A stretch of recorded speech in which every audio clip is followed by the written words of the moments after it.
একটি জাতির ইতিহাসে কিছু সময় আসে যে সময় শুধু একটি নির্বাচন নয়, বরং একটি রাষ্ট্রের ভবিষ্যৎ দিক নির্দেশনা নির্ধারণ করে। বাংলাদেশ আজ ঠিক সেই সময়ের সামনে দাঁড়িয়ে।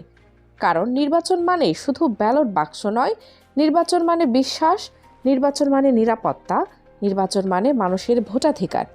কিন্তু সেই নির্বাচন যদি প্রশ্নবিদ্ধ হয়, তাহলে প্রশ্নবিদ্ধ হয় পুরো রাষ্ট্র ব্যবস্থায়। প্রথমে আসে একটি গুরুতর অভিযোগ প্রার্থী তালিকা নিয়ে। অভিযোগ আছে, অপবাদ আছে, এবং এই অপবাদ কোনো গুজব নয়। ফৌজদারি অপরাধে অভিযুক্ত, গুরুতর মামলার আসামি এরকম অনেকেই আজ প্রার্থী হিসেবে সামনে আসছেন। প্রশ্ন হচ্ছে কেন, কিভাবে, কোন প্রক্রিয়ায়? এখানে নির্বাচন কমিশনের ভূমিকা সবচেয়ে গুরুত্বপূর্ণ। কারণ প্রার্থী তালিকা চূড়ান্ত করার আগেই এই অভিযোগগুলো কি যাচাই করা যায় না, ত্রুটিহীন করা যায় না? নির্বাচনের আগে যদি অপরাধের প্রশ্নে স্পষ্টতা না আসে, তাহলে নির্বাচন শেষে কি আমরা ন্যায় বিচার আশা করতে পারি? এই জায়গাটিতে আসে আরেকটি সূক্ষ্ম কিন্তু ভয়ঙ্কর বিষয়, রাজনৈতিক সফট সাইকোলজি। দীর্ঘদিন ধরে বাংলাদেশের রাজনীতিতে কিছু শক্তি টিকেছিল, কিছু নির্দিষ্ট আবেগ, কিছু নির্দিষ্ট সাংস্কৃতিক জায়গার উপর ভর করে।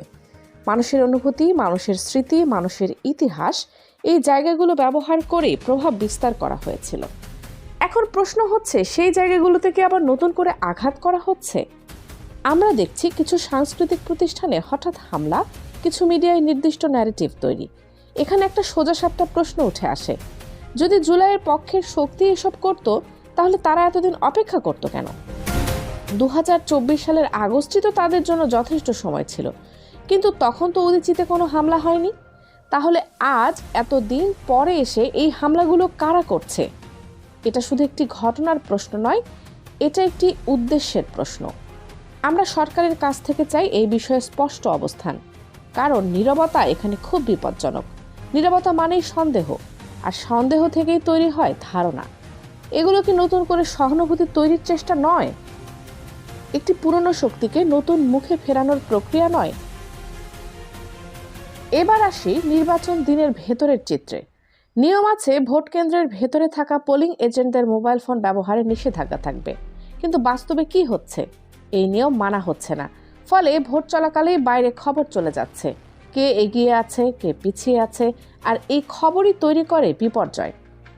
যেখানে প্রভাবশালীরা বুঝে যায় তারা জিতছে না, সেখানেই শুরু হয় অন্য খেলা।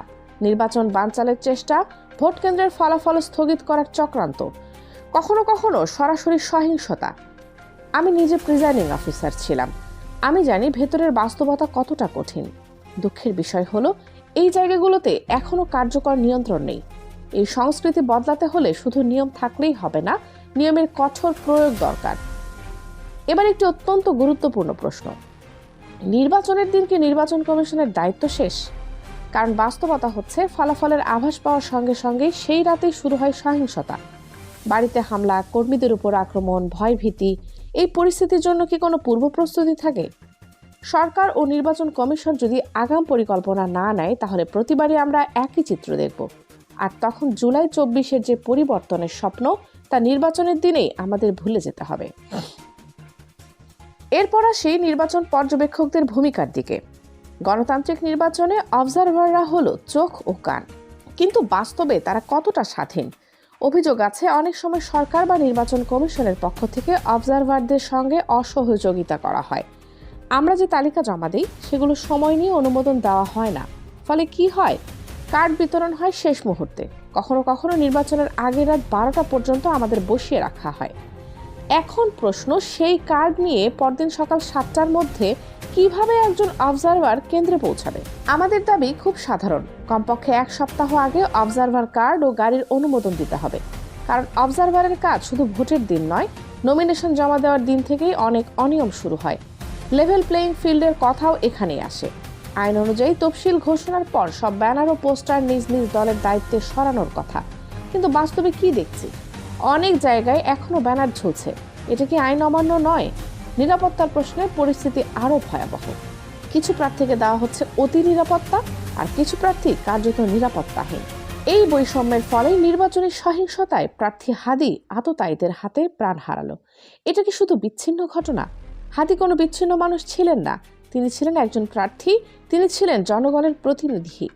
18 কোটি মানুষের দেশে একজন প্রার্থীর মৃত্যু কখনোই বিচ্ছিন্ন হতে পারে না। যখন নির্বাচন কমিশনের মতো জায়গা থেকে একে বিচ্ছিন্ন বলা হয়, তখন মানুষের কষ্ট আরও বাড়ে। আর যখন রাজনৈতিক নেতারা এমন মৃত্যু নিয়ে তাচ্ছিল্যপূর্ণ মন্তব্য করেন, তা শুধু একজন মানুষকে নয়, পুরো জাতিকে আঘাত করে। আমরা যারা অবজারভার হিসেবে মাঠে আছি, আমরা স্বাধীনভাবে কাজ করতে চাই। এই দাবিটা কোনো রাজনৈতিক দাবি নয়, এটা গণতন্ত্রের দাবি। কারণ ইতিহাস আমাদের শিক্ষা দেয়, ছোট ছাড় থেকেই বড় সর্বনাশ আসে। জোট, পিয়ার পদ্ধতি, সমঝোতা এসব নিয়ে বিতর্ক থাকতেই পারে, কিন্তু এটাও সত্য, একসাথে থাকার মধ্যেই শক্তি। সবশেষে একটি বাস্তবসম্মত প্রস্তাব। যদি প্রচারণার দায়িত্ব নির্বাচন কমিশন নিজে নেয়, যদি পোস্টার ব্যানার নয়, নির্দিষ্ট মিটিং ও সমাবেশে সব প্রার্থীর সমান সুযোগ পায়, তাহলে কালো টাকা, পেশি শক্তি, অসম প্রতিযোগিতা অনেকটাই কমে আসবে। এই আলোচনা এখানেই শেষ নয়, এই প্রশ্নগুলো থাকবেই। কারণ প্রশ্নটা শুধু একটি নির্বাচন নয়, প্রশ্নটা হলো আমরা কোন ধরনের রাষ্ট্র রেখে যেতে চাই পরবর্তী প্রজন্মের জন্য।